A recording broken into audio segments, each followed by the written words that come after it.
to go ahead and get started. And if anyone else joins us, we can go ahead and admit them to the group as well. Um, just as a reminder, everyone is on mute. So if you have any questions as we move along, please just feel free to put them in the chat and we will get them at the end of the discussion. A little update on how the event is going to flow. We'll do an introduction, and then I'm going to turn it over to Stephanie, who's the Director of Alumni Relations, and Rocky, and we'll do a book discussion and a little reading, and then at the end, we'll take any questions that anyone has for her, as well as a book drawing for one of her books. So I'm going to go ahead and start. My name is Alessandra Birding. I am the Associate Director of Alumni Programs and Services at Trinity. So I'm here to bring you all virtual events and any other programs or services that you guys are looking for as alums. So if you ever have any ideas or want to talk with me, please email me. You all have my email now, so feel free to reach out in any way. Also on the call, we have Stephanie Melvin, who's the Director of Alumni Relations, and her and I work really closely together to bring you all things that are alumni at Trinity. I am going to go ahead and introduce Rocky, who is our author for today. I'm going to read her bio, and then we will switch it over to her and Stephanie to get going. Rocky Callen, the daughter of Ecuadorian immigrant, is a formal behavioral coach and has long lived a life of service ever since she was a 13-year-old advocating for immigrant rights. She continued her advocacy as a Sister Callen Fellow and a Young People for Fellow while pursuing her degree in political science and communication from Trinity University. She graduated summa cum laude and eventually went on to continue her education with an MFA in writing from the Vermont College of Fine Arts.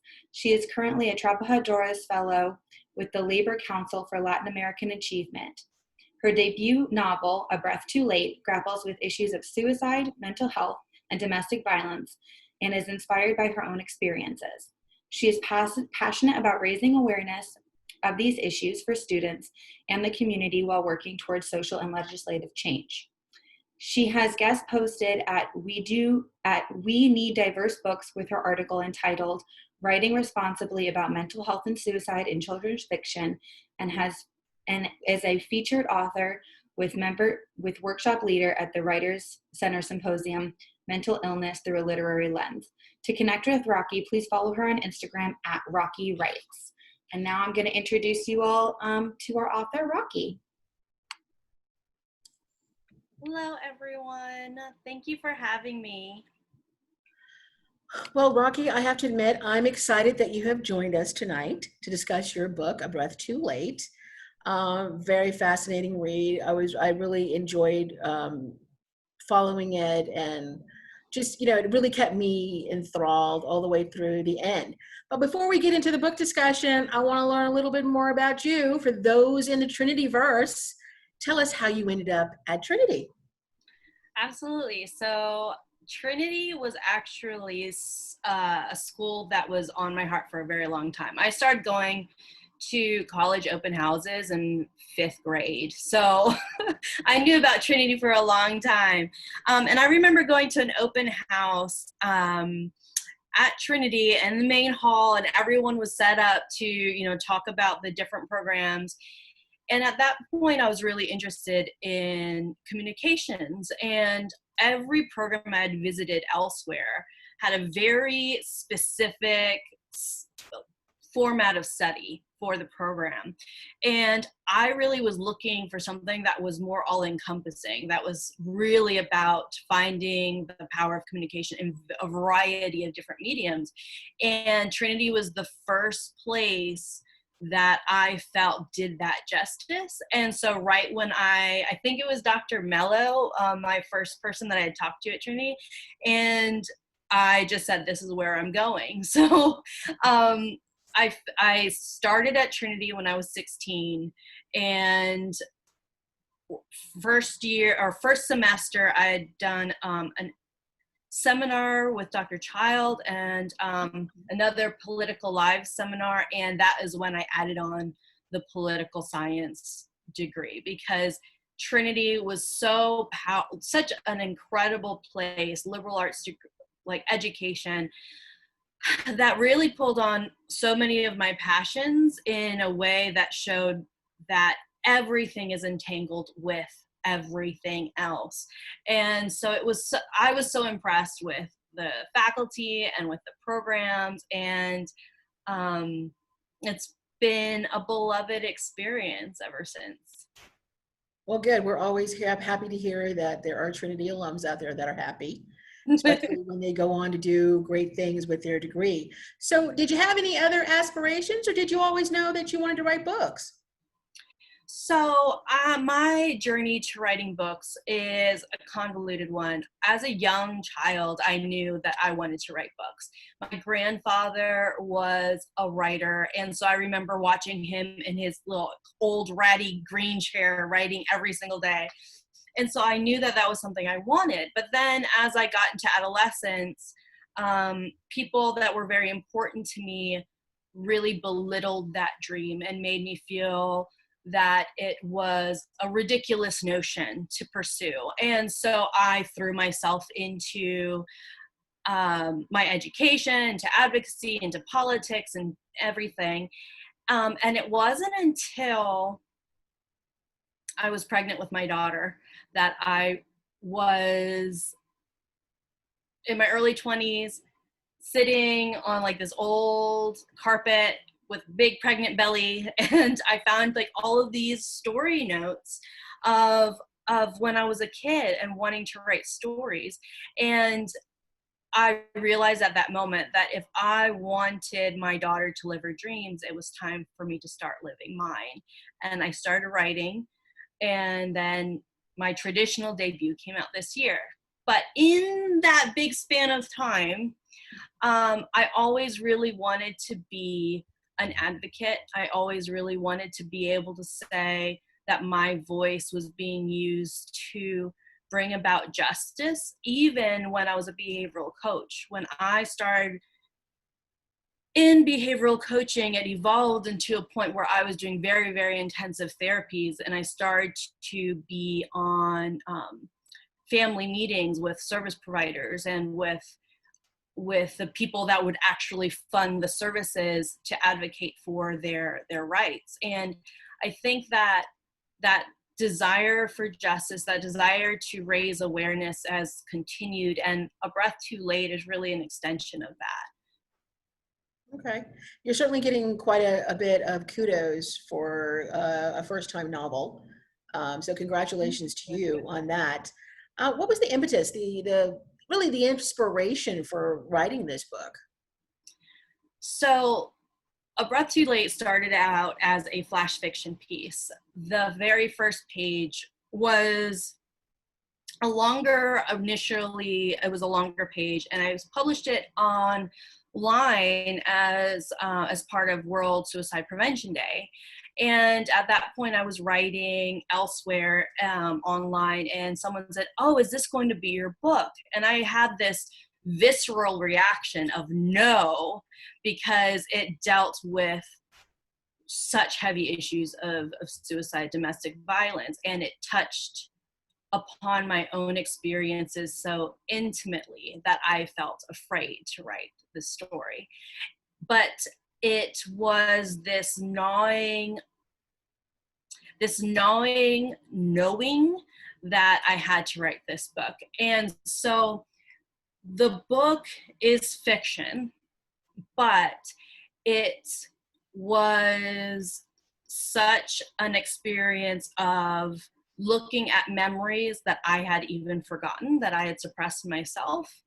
It was reconnecting with and acknowledging my own avoidance of my own mental health. And it became this really cathartic, healing experience. I wrote the first draft of the book in 8 days, sobbing through the night every single day. And I did it at night because I was scared my husband would think that something was terribly, terribly wrong with me ugly sobbing in front of the computer. But it was this really important part of the journey. And so I I wrote about it, and there were actually journal entries that I had written when I was in depressive episodes that ended up in the book. And so it pulls on, one, my own experiences and needing to witness them and acknowledge them. And then also, having gone through so many of those experiences, I saw, and my family knew, the silence around that, the stigma around talking about mental health, talking about depression, talking about domestic violence, how so many people around you don't know, and because we're conditioned not to tell. And so that was another part of this story, was I wanted people to witness what it was like behind closed doors for these families and for these people who are struggling, so that way we could open up these conversations. Okay. Well, authors normally say in their first book, it's almost like giving birth. So what was the process like for you to get this book published? Because it does deal in very heavy themes. And I Yeah. just want everyone online to understand, it's a good read, but it's depressing. I mean, I have to admit, I was wanting to know what was going to happen as I was turning each page. But at the same time, I was mad. I was angry. At one point, absolutely furious at the father character, but at the same time, feeling a little depressed with our main character, Ellie. So kind of explain what the process was like to get that book published without literally being committed to an insane asylum. It was very much a roller coaster. And actually, A Breath Too Late has had an unconventional journey, and so I will lay it out, because I think that's really important for especially aspiring writers to recognize that there are so many ins into this industry. But so back in 2013 was when I wrote that flash fiction piece. Then I hired a person to critique it, and I set it like far date in advance, and so that I had a deadline, because if I don't have deadlines, I will do absolutely nothing. And then I procrastinated for the entirety of that period of time, and then wrote like crazy over that bit of a week.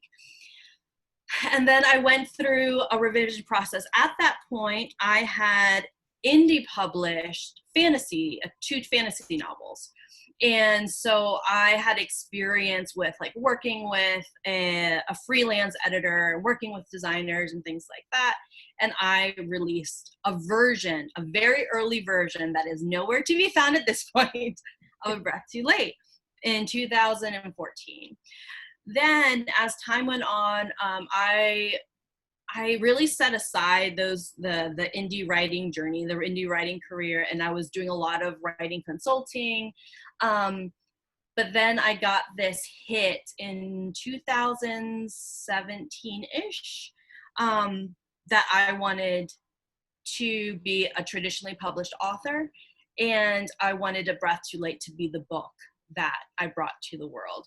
So it's an unconventional thing for many to bring something that was once indie published into the traditional space. There are a lot of hybrid authors that do both, but I was really convinced that this story needed a bigger platform that I could provide it. And so I started with finding my dream agent by looking in the back of a book that like tore my heart to pieces in an absolutely beautiful way, in the acknowledgments page. And that's another thing for any aspiring writer. If you're looking for an agent, go to your acknowledgments page and see who they think as their agent or their editor, and start putting up a spreadsheet. So I got ready to, I'm very much a ritualistic person. So I was getting the query package together for this dream agent of mine, and with the intention to save it as a draft, because there's like the query and the synopsis, all those pieces. And then I was going to edit the book again, or and developmentally go through it and submit it to her a few months later. I was watching Arrival on TV, and during the end credits, instead of clicking save to draft, I clicked send. And so at that point, this query that I had intended to send in months down the road had been sent to my dream agent. So I had a minor heart attack, and then an hour later, she asked for the full manuscript. And then within a month, she had signed me on as my agent. At that point, I also had enrolled in my MFA program, and we did an edit together. We did a course of several edits together, and then I went on submission on October 1st of 2018, and on October 18th of 2018, I had my book deal. And it was so, like publishing, lots of wait times and then lots of action. And so I think that it's really important to know that sometimes things can happen really fast, and sometimes things can happen over the course of years. So this book has been an entity in my world for 7 years now, in some way. And so to know that you can give things the space to grow. And that was my biggest lesson with getting this book published. Not to mention this year, you also ran into another obstacle that not many authors can claim, and that is the outbreak of the pandemic. How did that affect the plans for the book? Yeah, so I was, the book came out in April, so right after basically everything was shut down. And I was actually in the midst of planning an art show around the book. I come from a family of artists and really feel like art is a great way to talk about story. And so I was in the middle of doing that and collaborating with nonprofits, all this stuff. I was so excited, renting out a venue. And then also my publisher was going to send me on a tour and send me to book festivals. And then it all screeched to a halt and deafening quiet. And so we ended up, after I had sort of the funeral for what I thought my debut would be like, we decided to turn as many events as we could virtual. So I attended a lot of virtual panels for book festivals.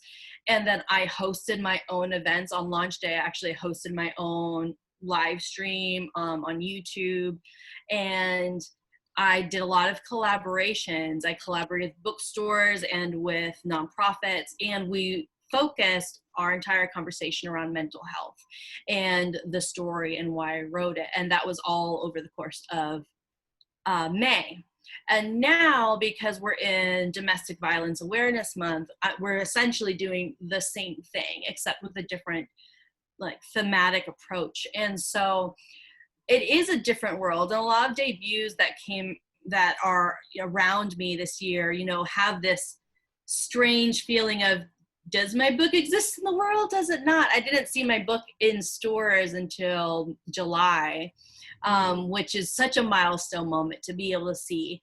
And it was a very beautiful conclusion to this circle, because 10 years before I had gone into that bookstore and put my hand on that bookshelf in the young adults department and said, my name will be here one day. And so there I was, I went to that shelf and my books were there. And so it was this fabulous moment. And I think that was so defining for my experience as a debut, but I can't wait until we can have safely in-person events to connect with readers. Absolutely, absolutely. Well, certainly, again, congratulations on your debut novel. And in that vein, why don't you go ahead and read a chapter for us from your book? Sure, absolutely. So Stephanie actually mentioned a chapter to read, and so I'm going to be reading an abridged chapter of chapter 24. Okay. But before we dive in, I wanted just to give some context for what we're getting into. So every chapter is addressed almost like a letter to a person in Ellie's life or a thing in Ellie's life. And this chapter is smack dab in the middle of the book.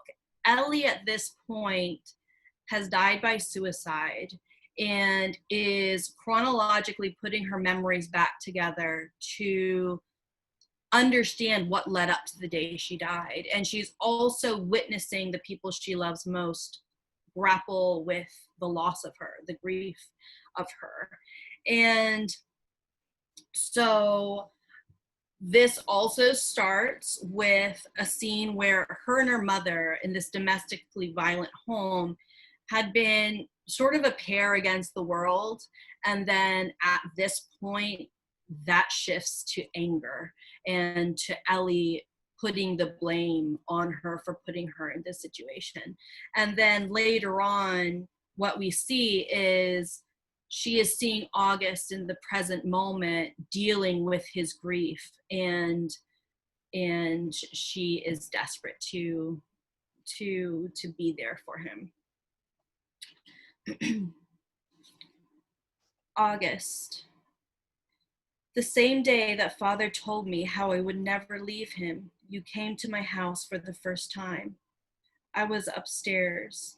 I didn't go downstairs, but I did peer down through the banister.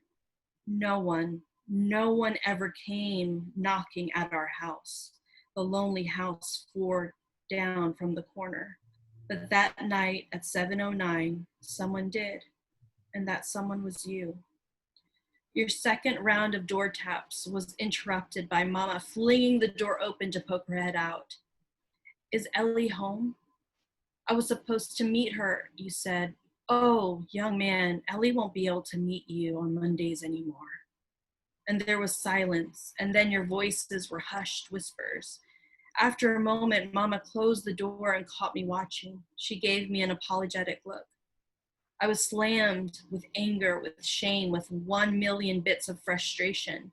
She stayed with him. She brought him into our lives. She had been too wild and restless. She had a voice like velvet. Her. And that is when, instead of nodding or trying for a smile, I glared at her and mouthed, I hate you, through the banister bars. I was in prison and she had put me there. It didn't matter that we were warriors in our wonderland, August. In the real world, we were just kids stuck on the opposite sides of my house's old oak door. Now you are at our beloved bridge and you're drunk. I think about how we kneeled on scraped knees and were bound in holy best friendship. I remember what your lips felt like. Another memory tickles at my mind, but I can't place it. Lips on mine, lips that made me feel bright and whole and new. I sigh and lean close to you, too close. I bring my lips to yours just a whisper away, just a touch too far. And while I'm there, you let out a breath that resembles a growl and a sigh. I think how the muscles of the throat can splice together sounds and make new ones that forge their own meaning, breaths caught between one emotion and the next. I stay close to you. I watch the way your slight muscles contract under your t-shirt, the way your breath is so close that if I were alive and in front of you, you could make my bangs fly. And one thing is true. I do feel awake, buzzing, tingling here beside you.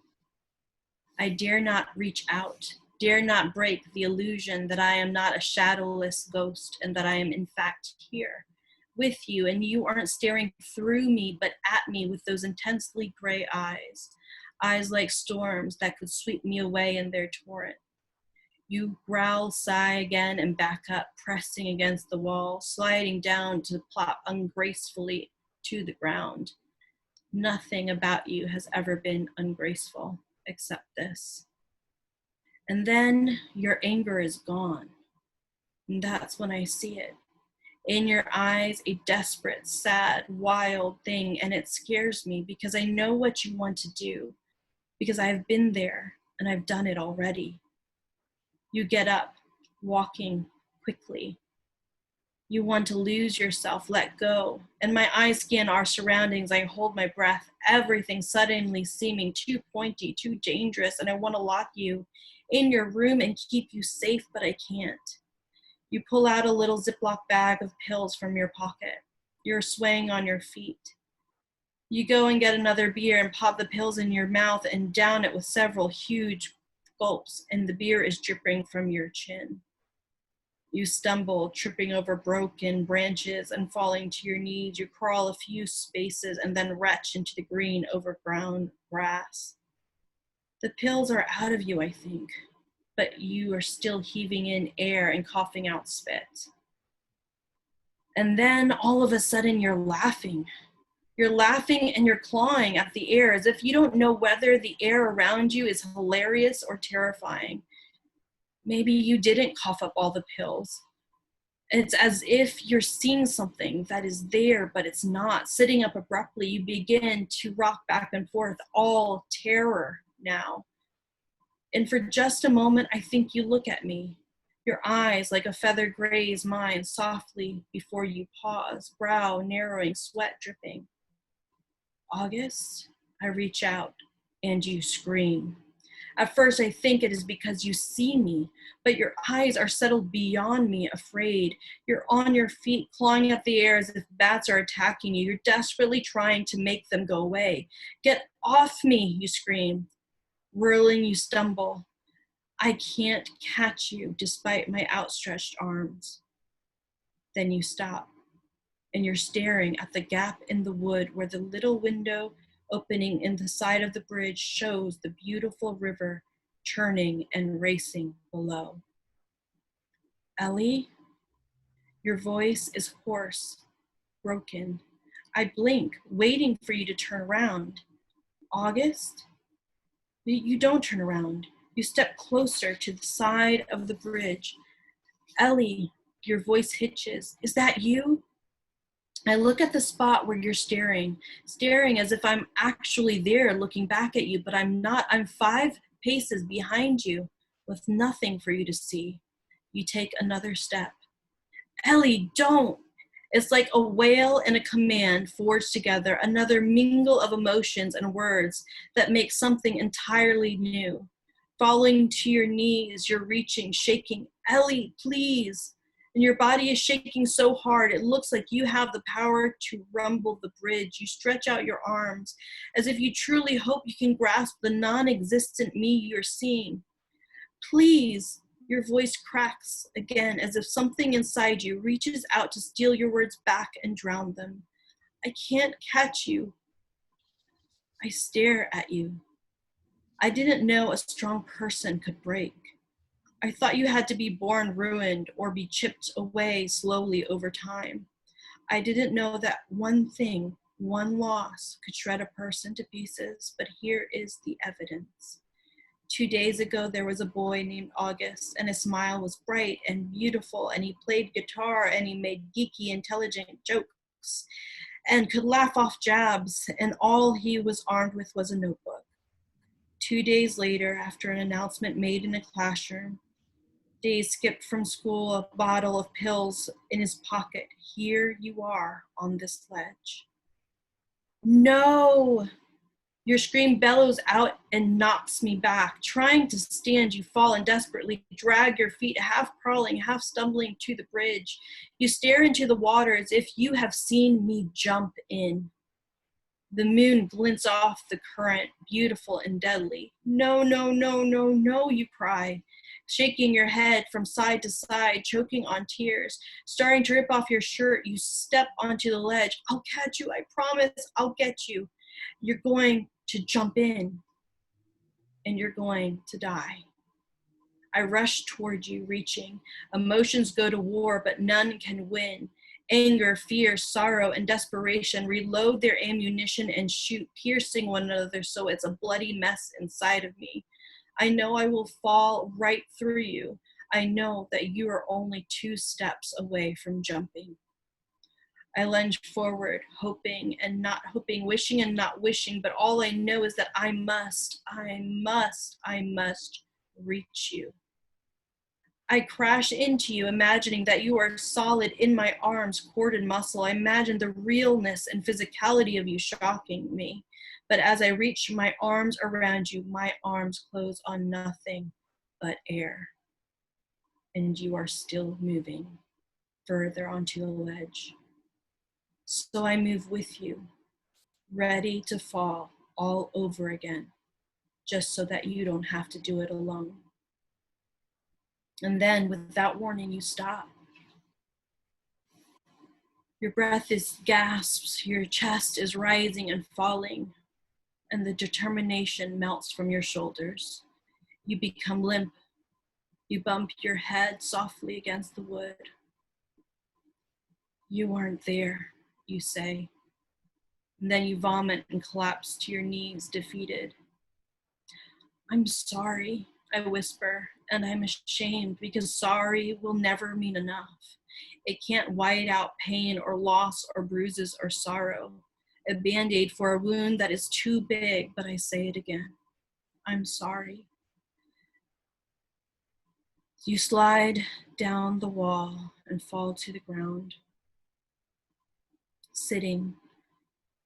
I just wish you were here, you say to the darkness, to the shadows and the bridge and the night. I just wish you were here with me. I stare at you, watching as the far-offness settles into right here-ness. You don't see me, but you're coming back, the drugs wearing away in your veins, reality fouling back into a brutal place. And even though you can't hear the hitch in my voice, I whisper back, so do I.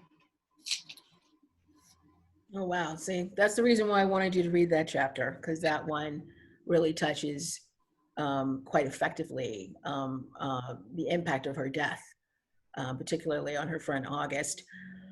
Domestic violence is not talked about, but you made it a part of the story. It was certainly the fabric of the main character, Ellie, and because it was such a part of her life for so long. So I'm going to ask, because there's a rawness and an intimacy in your writing. Did you personally have experience with domestic violence, or perhaps knew someone who experienced domestic violence? Yes. So we grew up in a home that had a tumultuousness to it, and that even persisted throughout my time at Trinity. That, the father in this story has this charismatic, front-facing public personality, but then he's a different person. He becomes a different person in intervals at home. And so, my sister and I experienced that. My mother and I experienced that. And it was actually such a powerful cathartic moment, in that when the advanced reader copies of the book came out, my mom read it, and she came to my house and stood at the threshold of the door and just hugged me and started crying. And she said, I wish that every woman that was in my position, that was a mother in this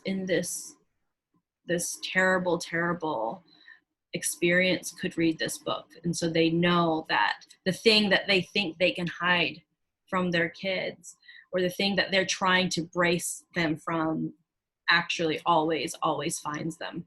And I think that it's so easy for domestic violence to think that it's this experience that people can just up and leave, or that it is, easy to break away from. Statistically, it takes 7+ attempts to be able to escape a domestically violent situation. And so there's a lot of shame around those people that try and try again. And my message to them is that keep trying, because you never know if that's the time that you'll be able to go. And throughout the course of the book, it's the thing that, if one of the things with the book is, if Ellie and her mother had actually stopped keeping secrets from each other, they could have saved each other. And I think that that is when we break the silence around these things, we are given opportunity to show resources, to show access, to show escape routes, essentially, from this experience. And to also understand that even when you leave a domestically violent situation, even if you're able to uproot the whole family, that there are going to be lasting effects, and that those need to be compassionately dealt with for your own mental health, for your own behavioral, like reconditioning, because you've been conditioned to have a certain framework of thinking once you've been in that sort of situation for that long. So it was definitely very raw, very, very tender experience to write through those periods or those scenes. And actually the book is a lot less graphic than the original manuscripts in terms of the violence. And yet I wanted to make sure it stayed there. I wanted to make sure that experience was there because I thought it was important for us to see. Oh, absolutely. I mean, myself reading your book, I certainly was angry at the father. More than once I was thinking, pot of boiling water. Yeah. And Me too. you're frustrated with, you're sad for Ellie, but you're frustrated with the mother. Though I felt like she could have been fleshed out a little more. Did your publisher choose to, I'm not going to say limit her, but didn't really give much more background on her? Because obviously there is a traumatic effect for Ellie in her situation, but Ellie knows it's not her situation per se. It really started with the mother. Right. Yes. So her relationship with her mother became more fleshed out with my publisher, but the mother's experiences were off page, and my publisher was fine with that. I will say there's been people that have asked, will one day you write August's story or like some sort of spin-off story?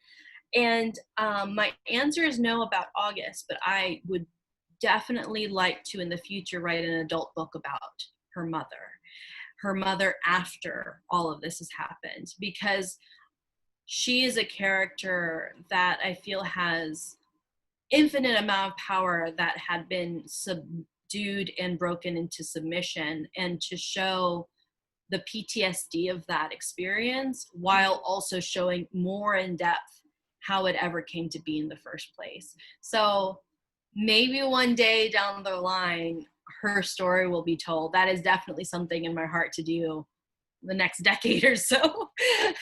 But yes, that was something that it was a conscious decision on the part of my publisher and I.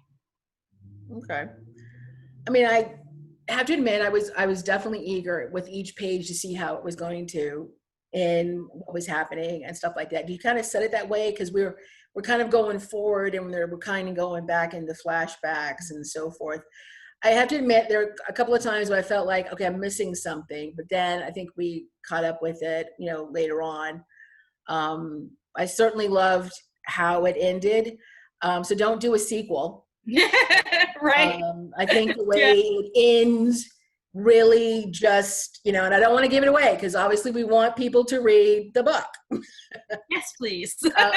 And stuff. But, I felt like, it was different from a lot of books that have read in the past, forward, backwards, that kind of stuff.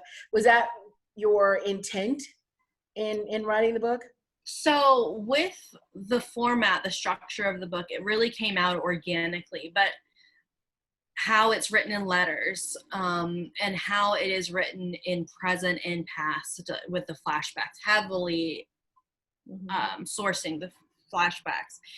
And what I wanted to do with that, I'm glad that it propelled people forward in reading, but the conscious decision around it was, I feel like at the moment when someone is at such a desperate situation and considering suicide, it is very easy to look beyond, not see the memories of hope, not see the moments of hope. At that point, we've built up a narrative that is hopeless, and that's why they're at that position. And so for me, as someone who grappled with suicidal ideation and depression, I had to consciously seek out memories to say that I'm a person of value, that I'm capable, that I have something to give, I have people who love me. I had to seek that out. And so what I wanted to show was that Ellie has died. You know, we know that first page, and we know that that's going to remain the truth, the entire novel. But her discovery process, her character arc, is going back through all of these memories and identifying all of the hope and all of the beauty and all of the bits of evidence that she mattered, but she overlooked.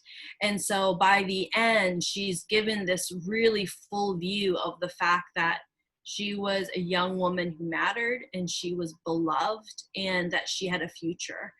And so it was more about her own discovery process to know that she was this whole and beautiful person, even without anyone witnessing her on her own. She was.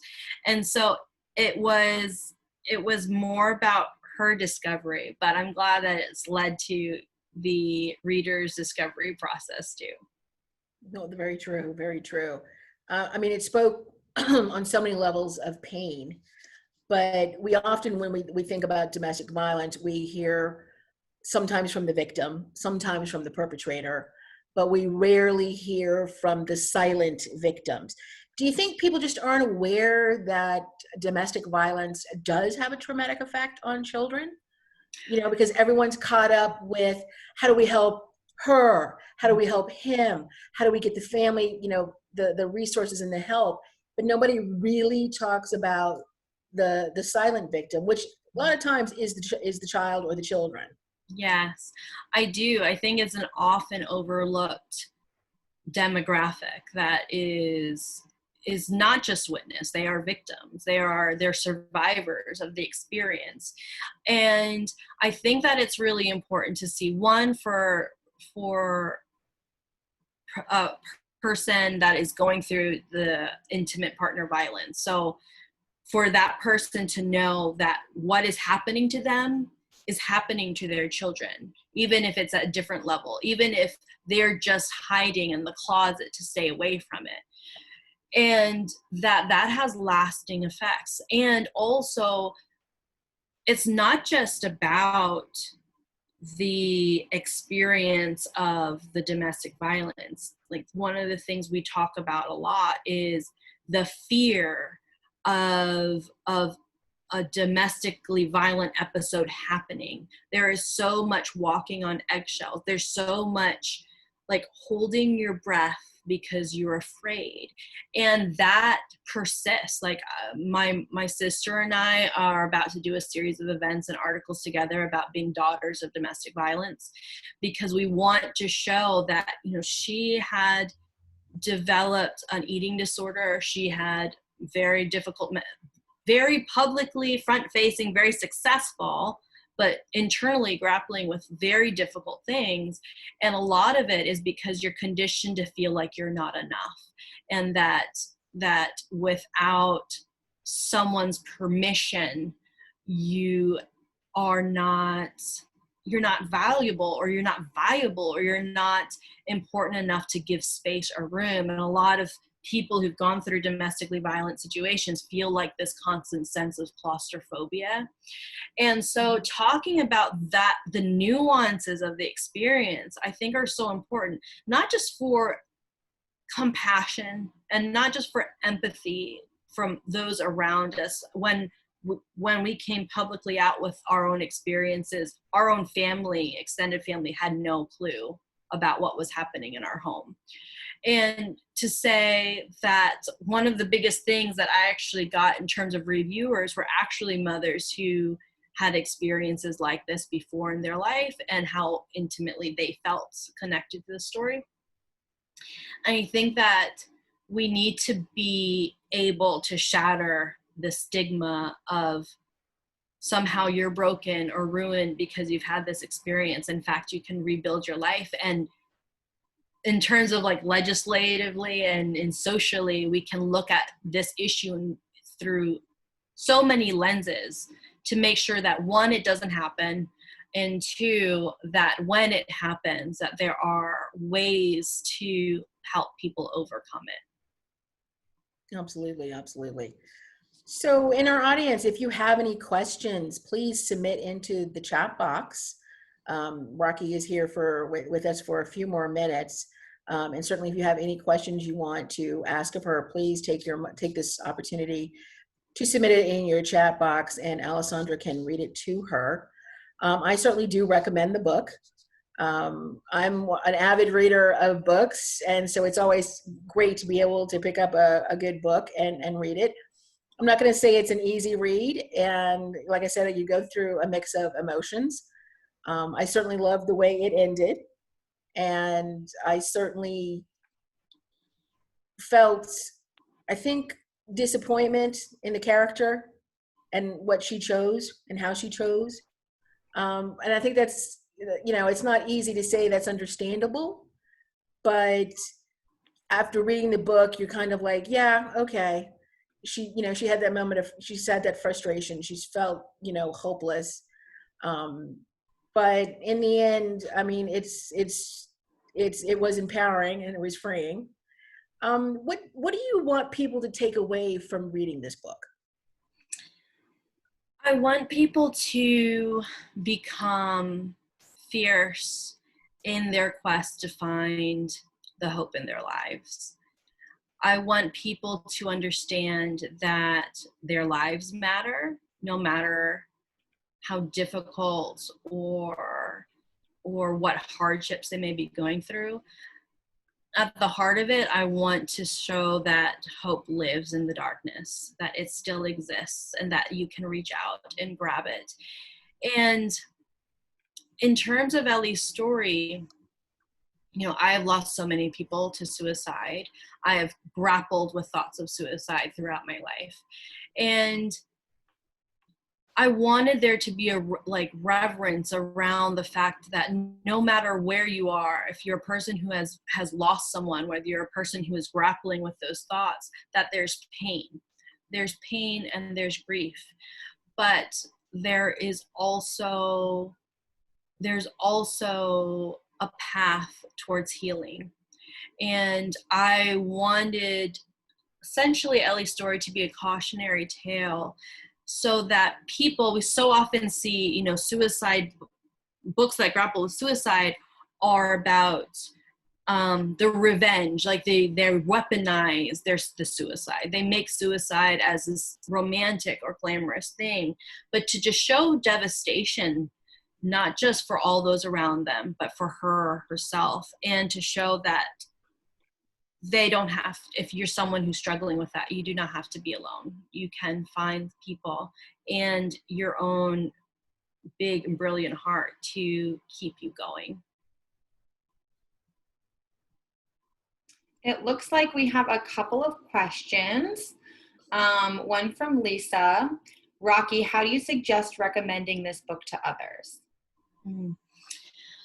I would say I would recommend it to people with the disclaimer that anyone who reads the book should practice self-care, and that it does have content warnings for suicide, domestic violence, and mental health. And that on the other side of it, there is no, the suicide, this is a big part of talking about like how we talk about suicide and mental health. The suicide is not on the page. We do not see graphically what happens to Ellie. I would recommend it for people who are willing to take the emotional journey of exploring what it is to feel lost in the dark and what it is to cling to hope that is still there. The pitch for the story, or the like cover copy for the story, is, could read to you, but it's too long. So the shortened version is, Ellie Walker, a 17-year-old, has died by suicide a week before graduation and is forced to face the brokenness she has left behind, and is chronologically piecing back together her memories to the day, that fateful day, and through the process finds out that there was hope and love for her all along. So that's the shortened version of the book. Thank you. It looks like we have one other question from Sabrina. Or you have a couple more coming in too. Is it right to say that survivors of domestic violence are actually strong to what they have lived through? I think it can reframe the survivor. Yes. So I feel like there's so much narrative around people who have gone through domestic violence and have emerged from it. They are not weak. And in fact, they are very strong for being able to leave that situation. And so many do so much to put their life back together. They are warriors, absolutely. And they are survivors. And I have been witness to such profound stories of recovery and healing.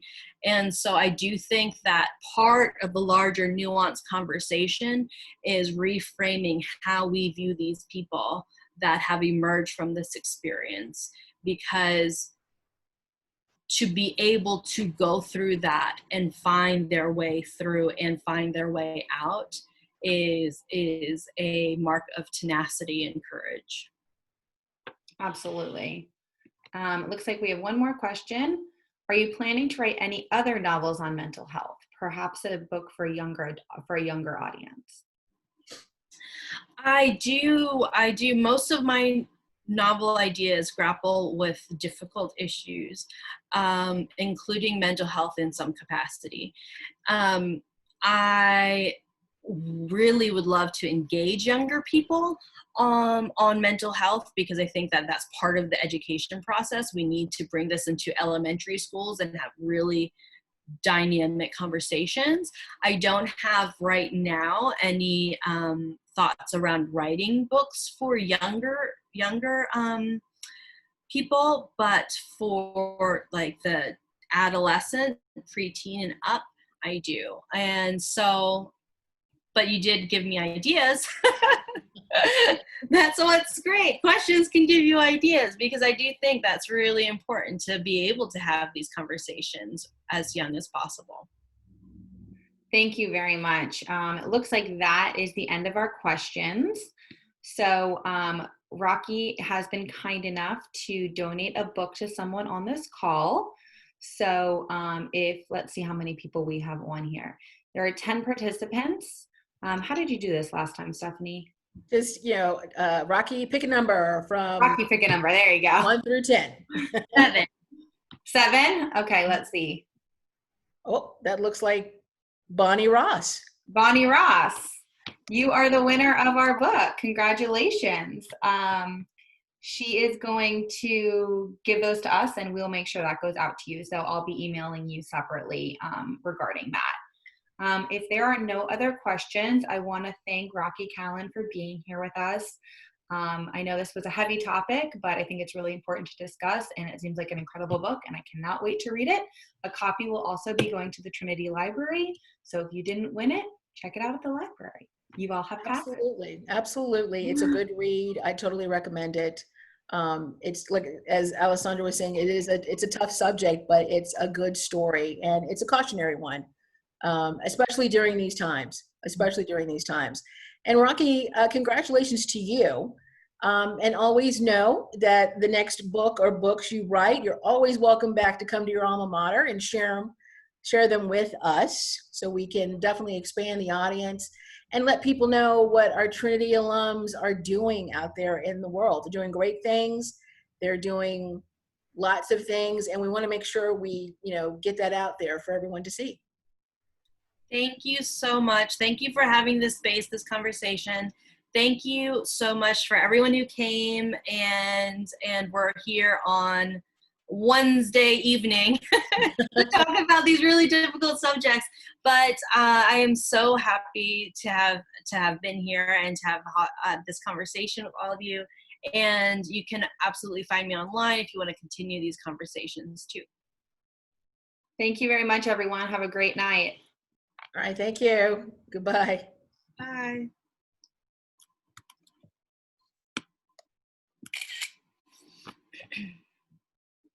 Thanks, Rocky. Bye. Thank you.